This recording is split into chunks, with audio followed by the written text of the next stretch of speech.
हाँ तो प्यारे बच्चों, जैसा कि आप सबने अभी तक पिछले लेक्चरों में पढ़ा कि मैं हेलो एल्केन और हेलो एरीन नामक चैप्टर पढ़ा रहा हूँ। शुरू किया मैंने, अभी इंट्रोडक्शन चल रहा है। थोड़ा बहुत एक दो पॉइंट्स हम और बात करेंगे, उसके बाद हम लोग हेलो एल्केन और हेलो एरीन के प्रिपरेशन मेथड की बात करेंगे, उनको बनाएंगे, कैसे बनाया जाता है। तो आइए बिना किसी देर के और एक दो बातें आपसे करना चाहता हूँ। दो चार बातें हो जाए थोड़ा सा शुरुआत में, पता नहीं बाद में मौका मिले या ना मिले। कि आप लोग वीडियो को देखिए, क्लास लीजिए, नोट्स बनाइए, और जो जो बच्चे क्लास को देखें वो लोग कमेंट जरूर करें, अपना रिस्पॉन्स दीजिए। आपको कुछ समझ में आया है तो उसके लिए भी आप कमेंट्स नीचे जाके दे दें, कोई प्रॉब्लम है उसके लिए भी कमेंट्स दे दें। हमारा व्हाट्सएप नंबर है, कोई समस्या हो रही तो आप हमें व्हाट्सएप भी कर सकते हैं कि हमें ये चीज में प्रॉब्लम हो रही है, हम उसको डिटेल में समझाएंगे। तो आइए हरिओम क्लासेस के माध्यम से, मनोज सर के माध्यम से केमिस्ट्री पढ़ते हैं। हमें बच्चे हरिओम सर और मनोज सर दोनों के नाम से जानते हैं। तो आइए बिना किसी देर के हम लोग स्टार्ट करते हैं अपनी पढ़ाई को। जैसा कि मैं कल आपसे बात कर रहा था इंट्रोडक्शन के बारे में, हेलो एल्केन और हेलो एरीन का इंट्रोडक्शन, उस पे एक पॉइंट्स बचा हुआ था। वो पॉइंट्स क्या है? CX आबंध की प्रकृति, नेचर ऑफ CX आबंध, नेचर ऑफ CX आबंध।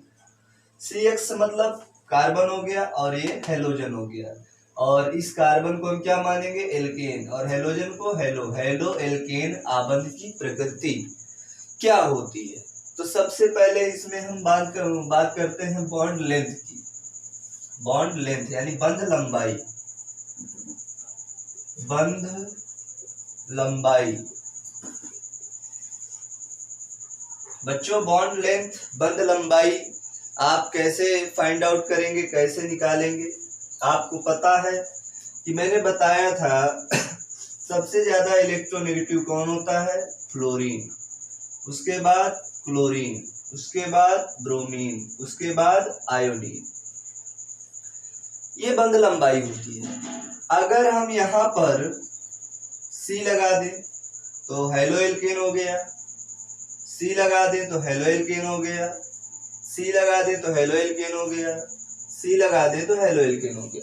यहाँ पर आप लोग हाइड्रोजन लगा लेंगे, कार्बन की वैलेंसी चार्ज पूरा करने के लिए यहाँ हाइड्रोजन आप लोग लगा लेंगे। तो जैसे हम आपको क्लियर कट ही बता देते हैं, CH3 लगा लें यहाँ, मान लीजिए CH3, कंफ्यूजन ना रहे आप लोगों को। CH3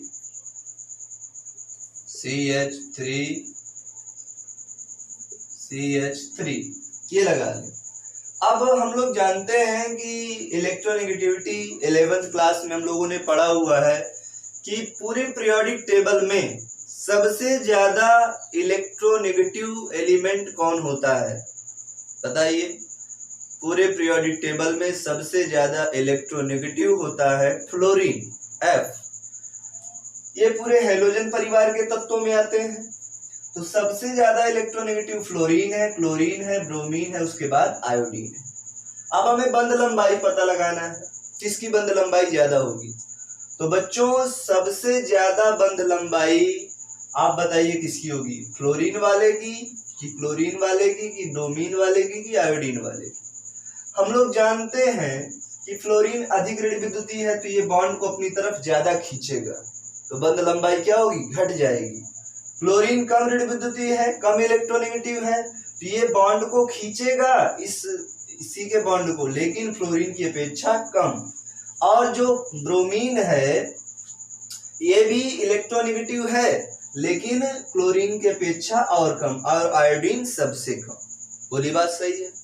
अब हम क्या करेंगे, इनको देखेंगे कि किसकी विद्युत ऋणात्मक सबसे ज्यादा है। तो विद्युत ऋणात्मकता इसकी ज्यादा, इसीलिए बॉन्ड लेंथ कम।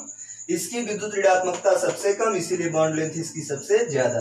तो हम क्या कहेंगे, इसकी बॉन्ड लेंथ सबसे ज्यादा, उसके बाद इसकी, उसके बाद इसकी, तो ये बॉन्ड लेंथ का ऑर्डर हो जाता है। सबसे ज्यादा बंध लंबाई CH3I की होगी क्योंकि इसकी विद्युत ऋणात्मकता कम है। सबसे कम विद्युत बॉन्ड लेंथ होगी CH3F की। क्यों? क्योंकि इसकी फ्लोरीन की विद्युत ऋणात्मकता अधिक है। पहला point. Point number 2। Point number 2 क्या है बच्चों? पॉइंट नंबर 2 ये है कि आबंध एंथैल्पी या बॉन्ड एनर्जी आप लोग कह लो, जो आपको समझ में आए। बॉन्ड एंथैल्पी भी कह सकते हो, बॉन्ड एंथैल्पी या बंध ऊर्जा, बंध ऊर्जा या बंध एंथैल्पी जो आप कहना चाहें कह सकते हैं। एंथैल्पी कह लें, एंथैल्पी। चलिए, बंध एंथैल्पी मतलब किसी भी बंध को तोड़ने के लिए, वियोजित करने के लिए आवश्यक ऊर्जा की मात्रा को बंध एंथैल्पी कहते हैं। अब बंध एंथैल्पी, इन सभी को हम एक बार फिर लिखते हैं। CH3F फ्लोरोमेथेन या मेथिल फ्लोराइड, यहां पर लिख लें CH3Cl मेथिल क्लोराइड, यहां पर लिख लें CH3Br मेथिल ब्रोमाइड, और यहां पर लिख लें CH3I मेथिल आयोडाइड। अब इन सभी में हमें बताना है कि किसकी बंध एंथैल्पी सबसे ज्यादा आएगी। CH3F, CH3Cl, CH3Br और CH3I। बंध एंथैल्पी क्या है? किसी भी बंध को तोड़ने के लिए आवश्यक ऊर्जा की मात्रा, कितनी ऊर्जा किसमें लगेगी अगर बंध तोड़ा जाए। आइए सोचिए जरा, आप लोग अपना दिमाग लगाइए और बताइए कैसे टूटेगा बंध। और टूटेगा ठीक है, हम तोड़ लेंगे, लेकिन किसकी बंध ऊर्जा सबसे अधिक होगी? आप इस पे फोकस करिए। मैं बार बार आपको बता रहा हूं कि फ्लोरीन की विद्युत ऋणात्मकता सबसे अधिक है। जैसे जैसे नीचे जाएंगे, जैसे जैसे वर्ग में नीचे जाएंगे, विद्युत ऋणात्मकता, इलेक्ट्रोनेगेटिविटी घटती जाएगी, मतलब आयोडीन तक में कम हो जाएगी, सबसे कम हो जाएगी आयोडीन की विद्युत ऋणात्मकता। तो देखिए, सोच लिए होंगे अब तक, फ्लोरीन अत्यधिक विद्युत ऋणात्मक है, इसीलिए कार्बन और फ्लोरीन के बीच का बंध अत्यधिक मजबूत होगा, फ्लोरीन खींचे रहेगा। तो जब ये अत्यधिक मजबूत होगा तो यहाँ का जो बॉन्ड है तोड़ने में हमें ज्यादा ऊर्जा लगानी पड़ेगी, और ये क्लोरीन की विद्युत ऋणात्मकता फ्लोरीन से कम है, इसीलिए इस बॉन्ड को तोड़ने के लिए हमें ऊर्जा कम लगानी पड़ेगी, और ब्रोमीन में और कम, आयोडीन में और कम। क्यों? क्योंकि इनकी विद्युत ऋणात्मकता सबसे कम है। तो कह सकते हैं कि मेथिल फ्लोराइड की विद्युत ऋणात्मकता अधिक होती है, इसीलिए इसमें बॉन्ड एंथैल्पी ज्यादा होती है। ये सबसे ज्यादा बॉन्ड एंथैल्पी इसकी, फिर इसकी, फिर इसकी, फिर इसकी। ये दो बेसिक कॉन्सेप्ट थे आपके। अब हम इसको आप लोग लिख लीजिए, और अब हम लोग बात करेंगे किसकी? Preparation method of halo alkene. तो इसको नोट कर लीजिए आप लोग, और उसके बाद हम लोग बात करते हैं। जाने वाला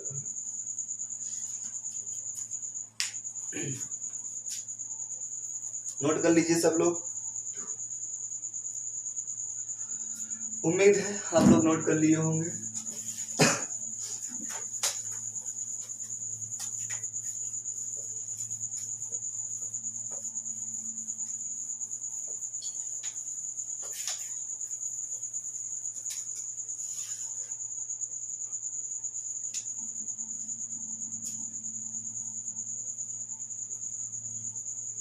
प्रिपरेशन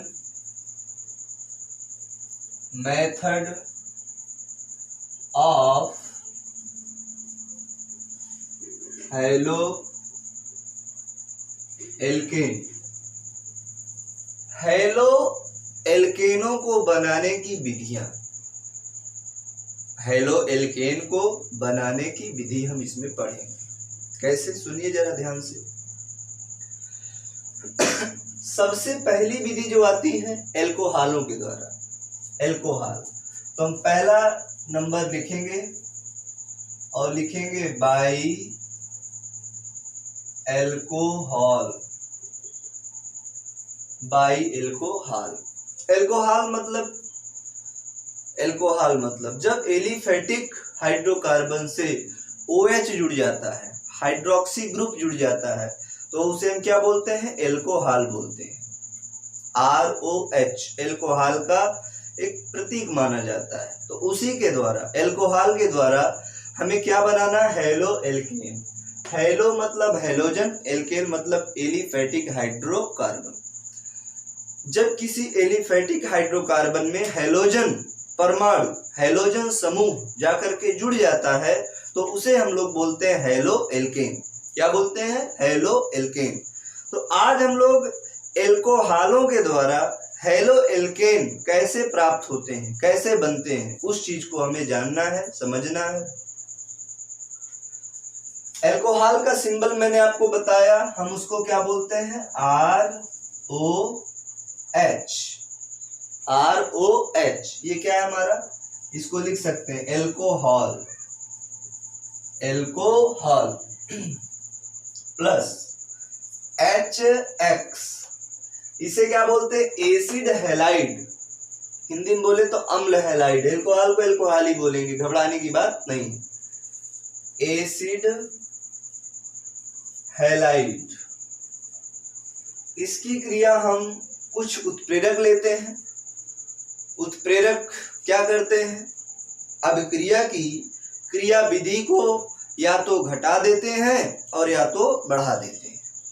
उत्प्रेरक आप लोगों को मैं पढ़ाऊंगा, एक चैप्टर है हमारा उत्प्रेरक का।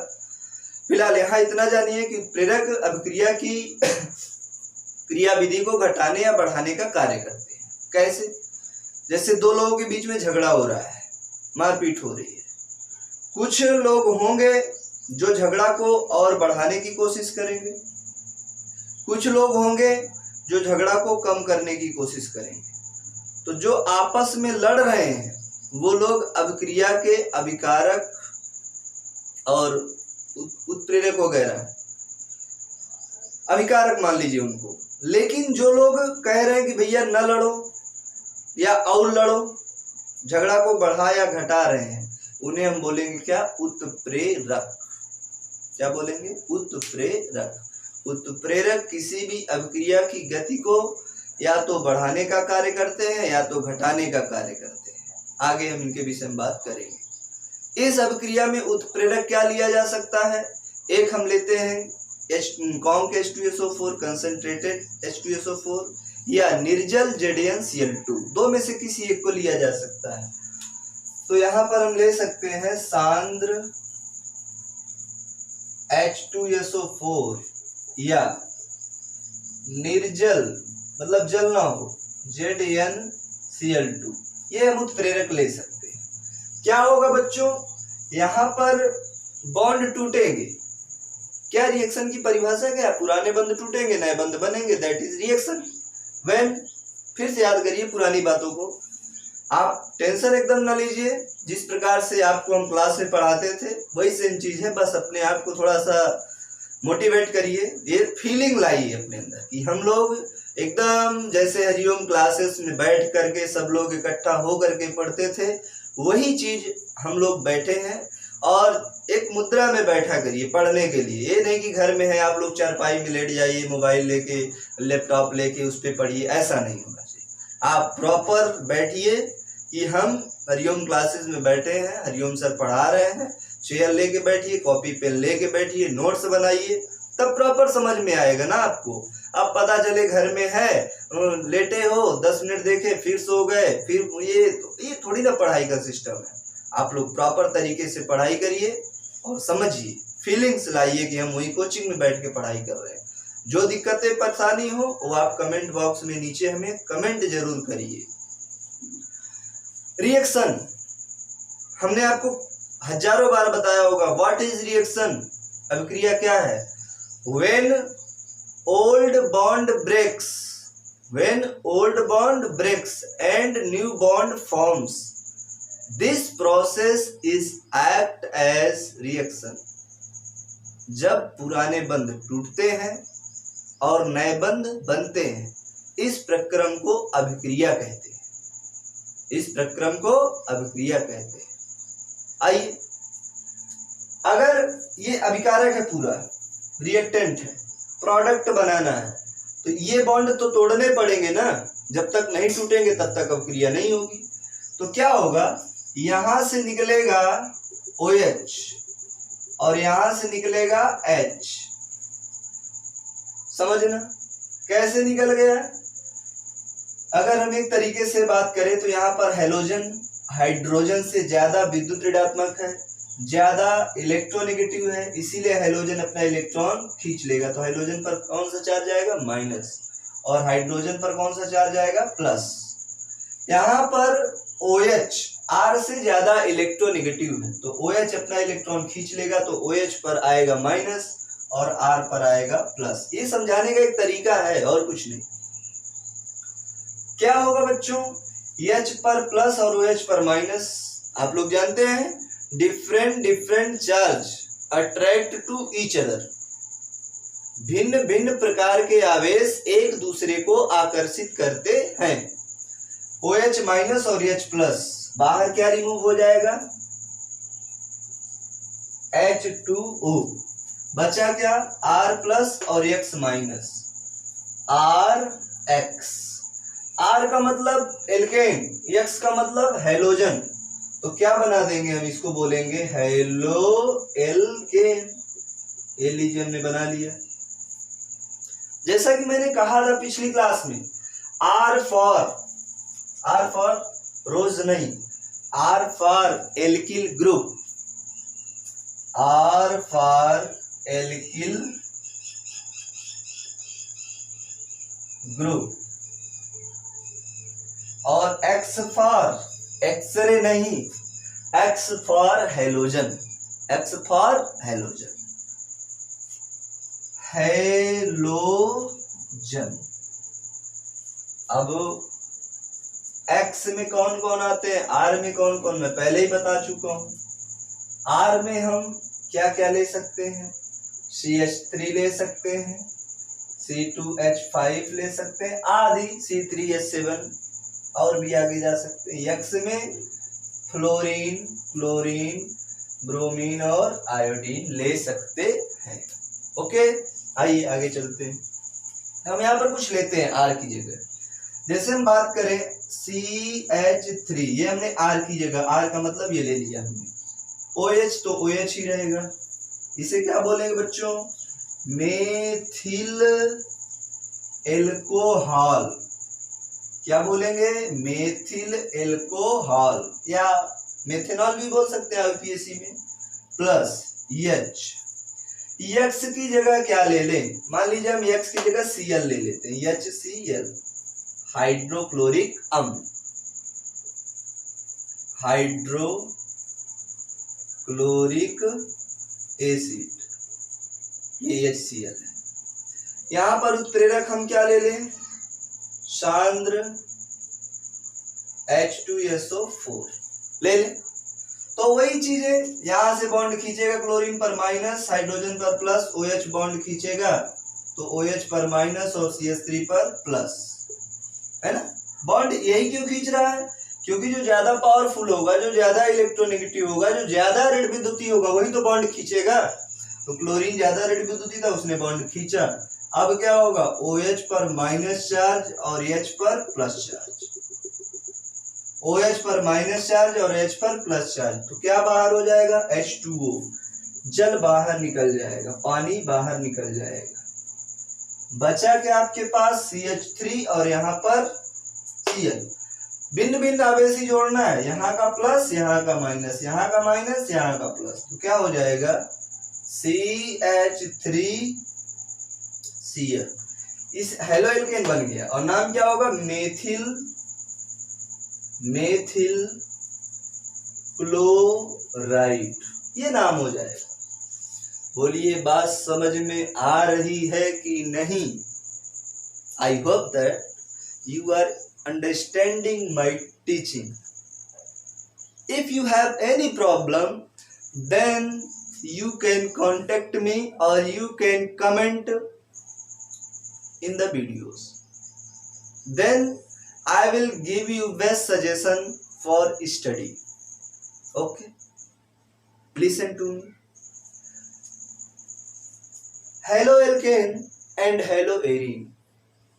यहाँ पर थोड़ी सी बात करते हैं रिएक्टिविटी की. रिएक्टिविटी क्या होती है? अभिक्रियाशीलता क्या होती है? अगर हम एल्किल हैलाइड की बात करें तो मैंने आपको पिछले कुछ वीडियोस में, पिछले कुछ लेक्चर्स में बताया था कि रिएक्टिविटी प्राइमरी, सेकेंडरी, टर्सरी. याद आ रहा है? नहीं आ रहा तो मैं याद दिलाता हूँ. ऐसा कार्बन जो एक कार्बन से डायरेक्ट जुड़ा होता है उसे हम बोलते हैं प्राथमिक कार्बन. ऐसा कार्बन जो दो कार्बनों से डायरेक्ट जुड़ा होता है उसे हम बोलते हैं द्वितीयक कार्बन. ऐसा कार्बन जो तीन कार्बनों से डायरेक्ट जुड़ा होता है उसे हम बोलते हैं तृतीयक कार्बन. क्लियर हो गया? प्राथमिक कार्बन से जब कोई हैलोजन परमाणु जुड़ेगा तो उसे बोलेंगे क्या? प्राथमिक हैलो एल्केन. द्वितीयक कार्बन से जब कोई हैलोजन जुड़ेगा तो उसे द्वितीयक हैलो एल्केन बोलेंगे. तृतीयक कार्बन से जब कोई हैलोजन जुड़ेगा तो उसे बोलेंगे तृतीयक हैलो एल्केन. अभिक्रियाशीलता की बात मैं करने जा रहा हूं. अभिक्रियाशीलता की सबसे ज्यादा अभिक्रियाशील कौन होगा बताइए? मैं एक क्वेश्चन देता हूं आपको. प्राथमिक हैलो एल्केन, द्वितीयक, तृतीयक, तीनों में सबसे ज्यादा मोस्ट रिएक्टिव कौन होगा? आंसर आ गया होगा कुछ बच्चों का और कुछ का नहीं आया होगा तो मैं बताता हूं. Tertiary is more stable than secondary and secondary is more stable than primary. क्यों? टर्सरी में 3 मेथिल ग्रुप लगे होते हैं और methyl is a electron donating group. Methyl is a electron donating group.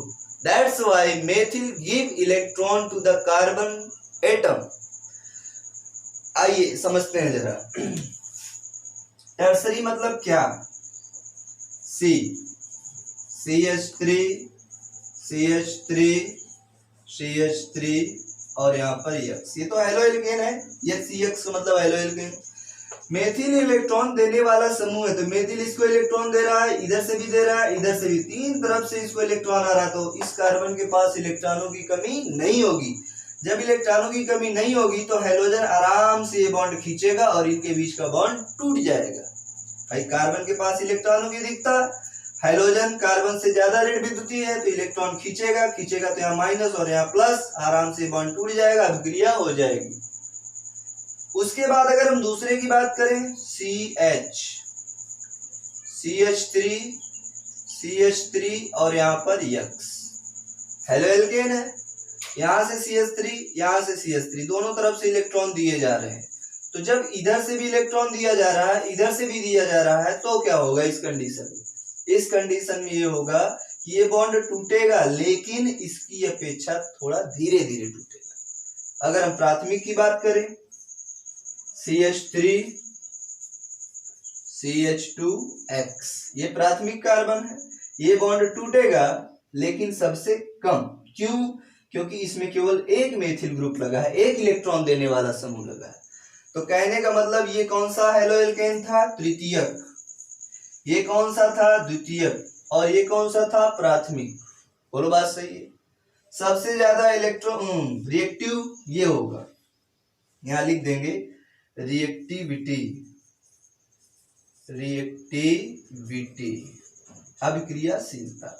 सबसे ज्यादा अभिक्रियाशील टर्सरी, सेकेंडरी, उसके बाद प्राइमरी. बोलिए बात समझ में आ रही है? ये तो है एल्किल हैलाइड की बात हो गई. अब अगर हम बात करें हैलोजन की, एसिड हैलाइड की, अम्ल हैलाइड की, तो बताइए सबसे ज्यादा अभिक्रियाशील कौन होगा? HF या HCl या HBr या HI? बताइए. हाइड्रोजन फ्लोराइड होगा सबसे ज्यादा अभिक्रियाशील कि हाइड्रोजन क्लोराइड होगा कि हाइड्रोजन ब्रोमाइड होगा कि हाइड्रोजन आयोडाइड होगा, कौन होगा? आइए बताते हैं। अच्छा सोचिए जरा, सोचने का मौका भी देता हूं आपको।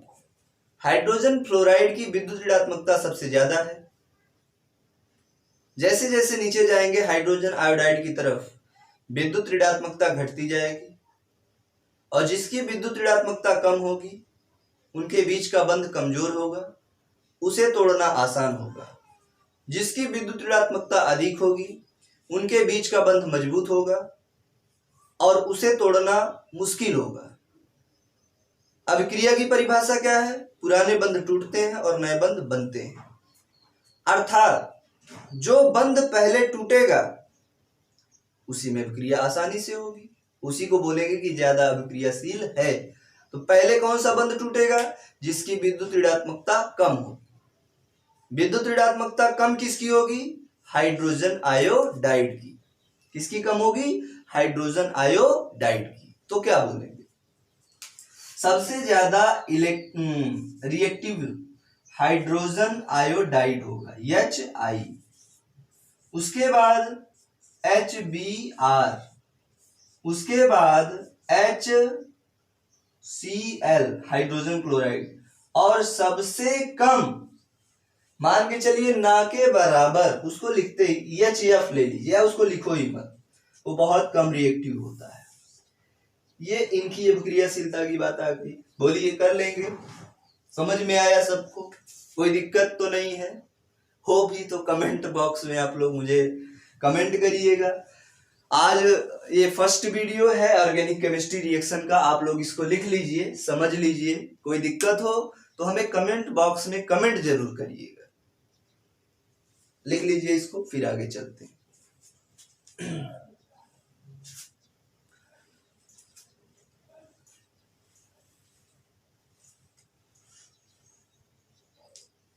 उम्मीद करता हूं आप लोग लिख चुके होंगे।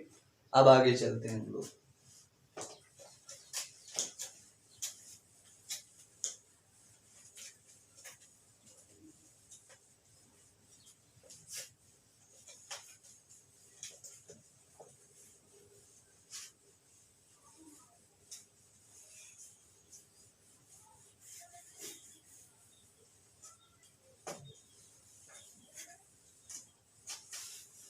और कितने तरीके से हम हेलो एल्केन बना सकते हैं? अभी एल्कोहलों में ही है, अभी हेडिंग चेंज नहीं है।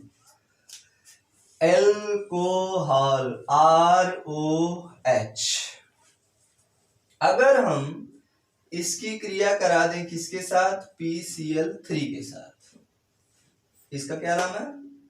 फास्फोरस। 3 मतलब ट्राई, फास्फोरस ट्राई, और Cl मतलब क्लोराइड। और ROH को तो आप लोग जानते ही होंगे, पुराना रिश्ता है इससे, एल्कोहल।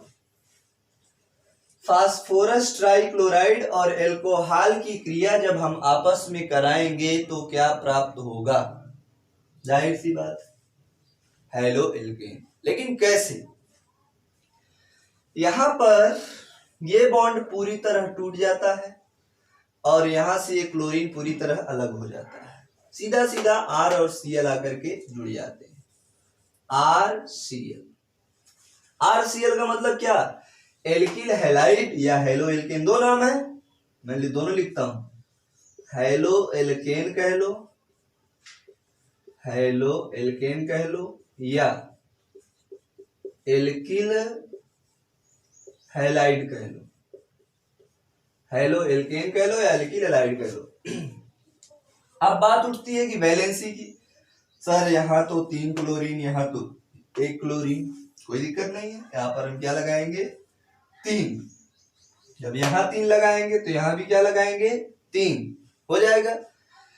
अब क्लोरीन तो बैलेंस हो गया, ये क्या बचा? H3 बचा, और यहाँ P बचा, यहाँ O बचा, तो क्या अलग हो जाएगा भैया? H3PO3 फास्फोरिक एसिड सह उत्पाद के रूप में अलग हो जाएगा। ये रिएक्शन हो गया।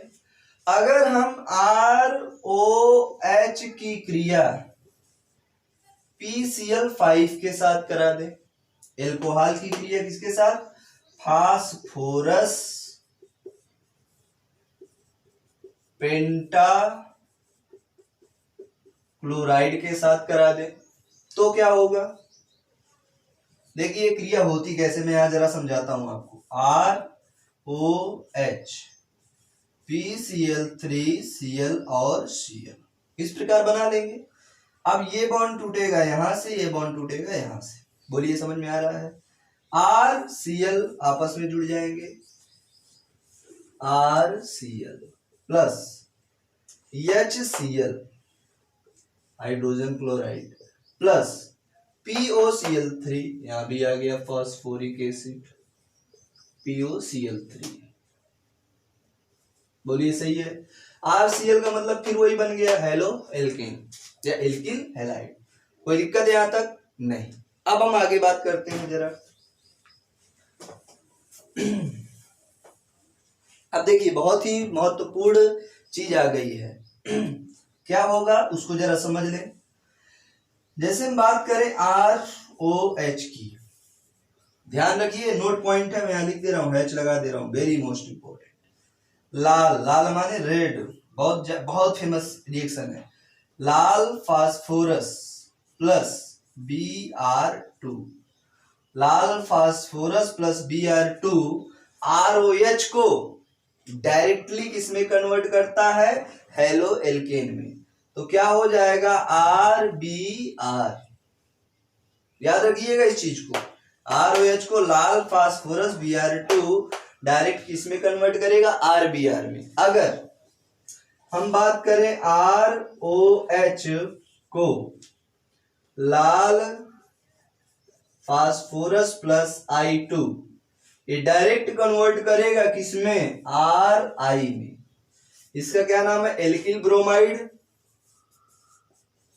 Alkyl bromide. और इसका क्या नाम है? Alkyl iodide. और ये क्या है? एल्कोहल। ये भी क्या है? एल्कोहल। बोलिए बात सही है? ये हो गया। एक होता है, ये भी इंपॉर्टेंट है, ये हेलो एल्केन बनाने की बहुत अच्छी विधि कही जाती है। क्या है उसको समझिए जरा। अगर हम एल्कोहल की क्रिया, ये थोड़ा सा समझना पड़ेगा, इसको लिख लीजिए, मिटाते हैं उसके बाद समझाते हैं। लिख लिए होंगे।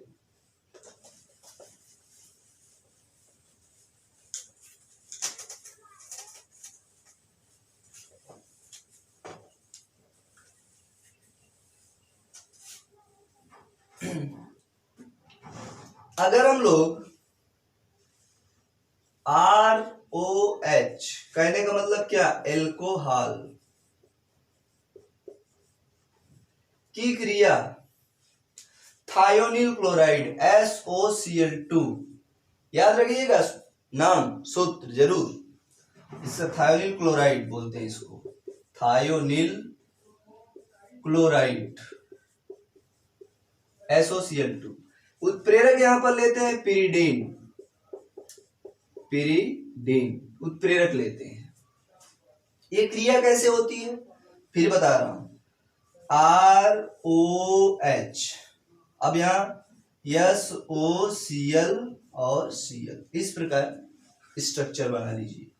ये बॉन्ड टूटता है यहां से, ये बॉन्ड टूटता है यहां से, R और Cl आपस में दोस्त हो जाते हैं, RCl प्लस SOO, क्या हो जाएगा? SO2, SO2 प्लस HCl, तो यहां क्या हो जाएगा? HCl। ये क्या बन गया हमारा? हेलो एल्केन या एल्केलाइड। ये SO2 सल्फर डाइऑक्साइड गैस है, HCl हाइड्रोजन क्लोराइड गैस है। ये हेलो एल्केन बनाने की उत्तम विधि कही जाती। क्यों? कि जब हम इस मेथड से हेलो एल्केन बनाते हैं तो सल्फर डाइऑक्साइड और हाइड्रोजन क्लोराइड गैस होती हैं, और ये दोनों गैस होने के कारण ऑटोमेटिक ऊपर वायुमंडल में उड़ जाती हैं और हमें क्या प्राप्त हो जाता है? Halo alkane. इसीलिए इस विधि को बोलते हैं, ये अच्छी विधि है, इंपॉर्टेंट विधि है। ये बात समझ में आ गई होगी आप लोगों को। गुड, बिल्कुल समझ में आ गई होगी, नोट कर लीजिए। Okay, I hope that you have noted this reaction.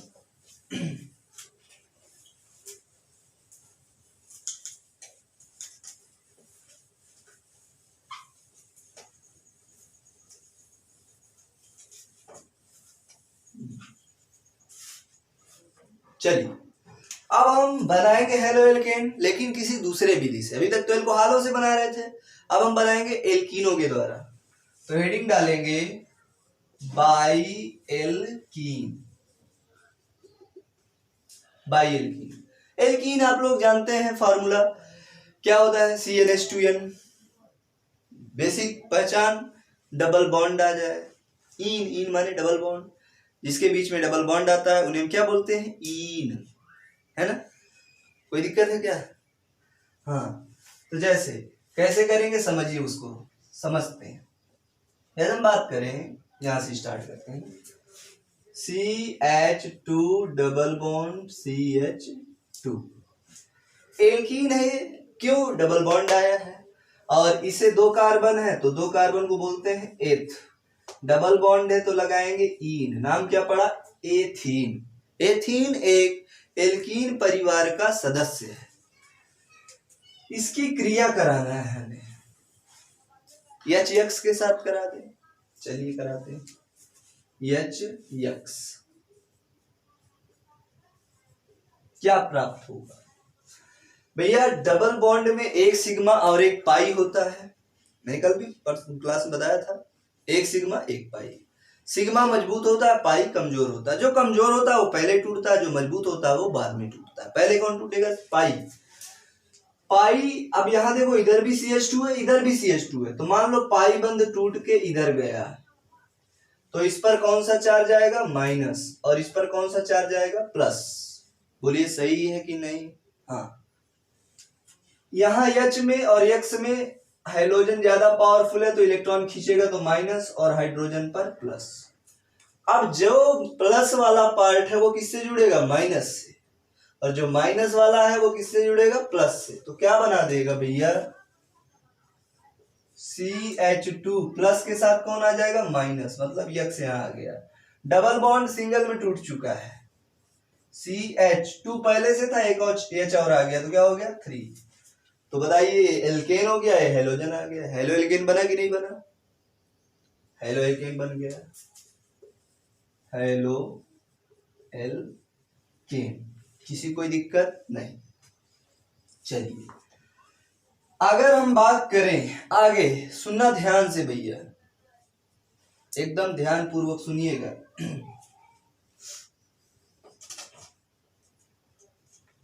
अगर हम बात करें, ये एल्कीन, एक छोटा सा बात बताना चाहूंगा, एल्कीन को हम रिएक्शन के आधार पर 2 भागों में बांटते हैं।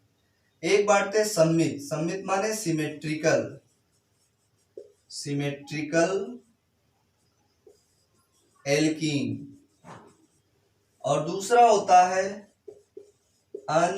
Unsymmetrical alkene. मतलब सम्मित एल्कीन और असम्मित एल्कीन। सम्मित क्या होती है, जैसे CH2 double bond CH2, CH3 CH2 double bond CH, यहां नहीं, CH3, ये सम्मित है। क्यों? जब हम कार्बन कार्बन डबल बॉन्ड के दोनों साइड देखेंगे तो बराबर परमाणु या समूह लगे हैं। जब कार्बन कार्बन डबल बॉन्ड के दोनों तरफ बराबर परमाणु या समूह लगे हों तो उसे क्या बोलेंगे, सिमेट्रिकल यानी सम्मित एल्कीन। यहां भी देखिए, इधर भी बराबर है, इधर भी बराबर है, ये सम्मित हो गई। असम्मित की बात करेंगे, जैसे CH3 CH double bond CH2, ये क्या हो गया, असम्मित। क्या हो जाएगा भैया, असम्मित। असम्मित में क्या करेंगे, यहां से बॉन्ड को खींचेंगे, देखेंगे इधर CH2 है, इधर C2H4 आ जाएगा, इधर ज्यादा इधर कम, तो ये क्या बोलेंगे, असम्मित। सम्मित एल्केनों में आप ये जो पाई बंद है किधर भी घुमा सकते हो, चाहे तो इधर भी घुमा लो, चाहे तो इधर भी घुमा लो, चाहे तो इधर भी घुमा लो और चाहे तो इधर भी घुमा लो। लेकिन असममित एल्केनों में दोनों तरफ बॉन्ड को आप नहीं घुमा सकते हैं। क्यों नहीं घुमा सकते हैं, आइए बताते हैं आपको, सुनिएगा ध्यान से, सुनिएगा। यहां पर क्या लगा है, मेथिल समूह, इलेक्ट्रॉन देने वाला समूह। ये इसको इलेक्ट्रॉन देगा, ये इसको इलेक्ट्रॉन देगा। जब इस कार्बन को मेथिल इलेक्ट्रॉन देगा तो इस कार्बन के पास इलेक्ट्रॉनों की अधिकता होगी, इलेक्ट्रॉनों की कमी नहीं होगी। जब इसके पास इलेक्ट्रॉनों की अधिकता होगी तो ये जो पाई बंध है इसकी तरफ नहीं आएगा। क्यों, यहाँ पर पहले से इलेक्ट्रॉन ज्यादा है तो क्यों आएगा, तब ये हमेशा ऑलवेज आगे की तरफ जाएगा। याद रखिएगा, सममित में किधर भी घुमा लो, असममित में केवल आगे जाएगा, पीछे बैक होके नहीं आएगा। हाँ कि ना, समझ में आया।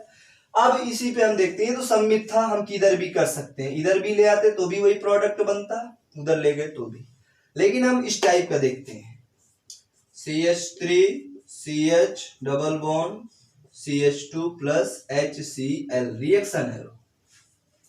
अब बताइए असममित है कि सम्मित है, सम्मित है कि असममित, ये असममित है। यहां देखो, इधर CH2, इधर ये ढेर सारे लोग हैं, असममित। इसका नाम जरा लिखते हैं, नाम 1 2 3, गिनती मैंने यहां क्यों किया, डबल बॉन्ड पास में, तो क्या होगा, 3 कार्बन को बोलते हैं प्रो, डबल बॉन्ड इन, नाम क्या पड़ा, प्रोपीन। कितने नंबर पर डबल बॉन्ड है, 1 प्रोपीन कह लो या डायरेक्ट प्रोपीन कह लो, एज यू विश।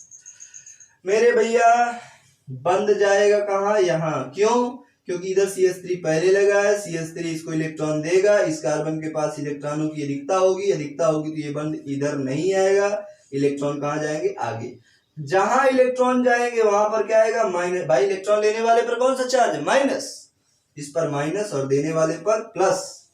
इलेक्ट्रॉन देने वाला दाता कहलाता है, दाता धनावेशित होता है, प्लस चार्ज आता है। इलेक्ट्रॉन लेने वाला ग्राही कहलाता है और ग्राही पर माइनस चार्ज आता है। माइनस माने कर्जेदार, प्लस माने दाता दानवीर। H पर प्लस चार्ज, क्यों, क्लोरीन पर माइनस चार्ज, क्यों, chlorine is more electronegative in comparison to hydrogen.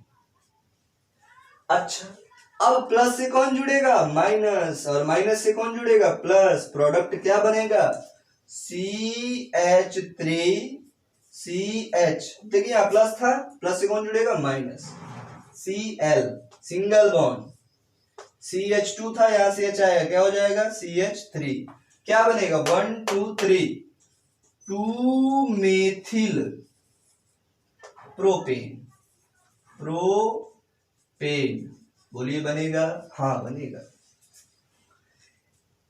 ये बहुत इंपॉर्टेंट रिएक्शन है, इंपॉर्टेंट। ऋणावेशित भाग वहां पर आक्रमण करता है जहां पर हाइड्रोजनों की संख्या कम होती है। हाइड्रोजनों की संख्या जिसके पास कम होगी उसे हम बोलेंगे पुअर, गरीब, और जिसके पास हाइड्रोजन की संख्या अधिक होगी उसे बोलेंगे अमीर। ऋणावेशित भाग वहां पर जुड़ेगा जहां हाइड्रोजनों की संख्या कम होगी। इस प्रकार के नियम को हम बोलते हैं मार्कोनिकॉफ का नियम। मार्कोनिकॉफ का नियम हमेशा कहां लगता है, असममित एल्कीनों में।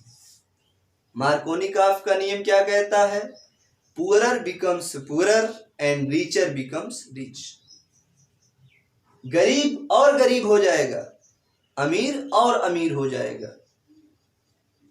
मतलब गरीब के पास, जो पहले से गरीब था, हाइड्रोजन कम थे, उसके पास क्लोरीन जाएगा, जुड़ जाएगा। जिसके पास अमीरी थी अर्थात हाइड्रोजन ज्यादा थे, उसके पास हाइड्रोजन जुड़ जाएगा। इसी नियम को हम क्या कहते हैं, मार्कोनिकॉफ का नियम। बात समझ में आ रही है। तो ये कुछ रिएक्शन है, इनको आप लोग नोट कर लीजिए, देख लीजिए। और फिर मैं एक बार कह रहा हूं, हम लाइव तब तक नहीं आ सकते, काफी सारे बच्चे फोन करके कह रहे हैं सर लाइव कब से आएंगे, जब तक 1000 से ऊपर सब्सक्राइबर नहीं हो जाएंगे। कम से कम आप क्लास को लीजिए, चैनल को लाइक सब्सक्राइब करिए, नीचे कमेंट बॉक्स में कमेंट करिए, अच्छा लगा तो अच्छा कहिए, बुरा लगा तो बुरा कहिए, समझ में नहीं आया तो कहिए, मैं कोशिश करूंगा रोज बेटर करने की। लेकिन उद्देश्य एक ही होना चाहिए कि जिस प्रकार आप सब लोग क्लास में बैठ के पढ़ते थे सेम वही फीलिंग आनी चाहिए, वही चीज लगना चाहिए, और जैसे क्लास में आप लोग रिस्पांस देते थे, समझ में आता था और बेहतरीन तरीके से पढ़ाई होती थी, उसी उद्देश्य के साथ हम लोग आगे बढ़ रहे हैं और चलेंगे भी। तो आप सबसे एक ही निवेदन है कि सब लोग चैनल को अधिक से अधिक बच्चों को बताइए। काफी सारे बच्चों को भी पता भी नहीं है कि सर पढ़ाने लगे। तो जब तक ये ईश्वर की दी हुई कोरोना महामारी रहेगी तब तक हम लोग ऐसे ही पढ़ेंगे, घरों में बैठ के, घरों में रह के, और जब सरकार के द्वारा परमिशन हटेगी तब देखा जाएगा। फिलहाल अभी तो अपने प्राणों की रक्षा करना बहुत बड़ी पढ़ाई है, तो अपने अपने प्राणों की रक्षा करते हुए हम लोग घरों में बैठ के पढ़ाई करें, यही बेटर होगा। हम ही नहीं रहेंगे तो फिर ये केमिस्ट्री, फिजिक्स, मैथ, बायोलॉजी किस काम की। तो सबसे पहले निरोगी काया, अपना शरीर निरोगी होना चाहिए। दूसरा, घर में हो माया। माया हमारे लिए, माया मतलब पढ़ाई, तो हम आपके घर तक पढ़ाई पहुंचा रहे हैं, आपको माया धन दौलत दे रहे हैं। पढ़ाई से बड़ी कोई धन दौलत नहीं होती है। तो अगर आपको मेरा ये प्रयास अच्छा लग रहा है, कोई भी लड़का या लड़की देखे इस वीडियो को, कोई भी विद्यार्थी कोई भी देखे, टीचर्स भी देख सकते हैं, मना नहीं है, कमेंट जरूर करिए। मुझे लगेगा कि हाँ इतने लोगों ने देखा। वैसे तो पता चलता है कितने व्यू हो गए, लेकिन आप कमेंट करेंगे तो ज्यादा खुशी मिलेगी। Thank you very much.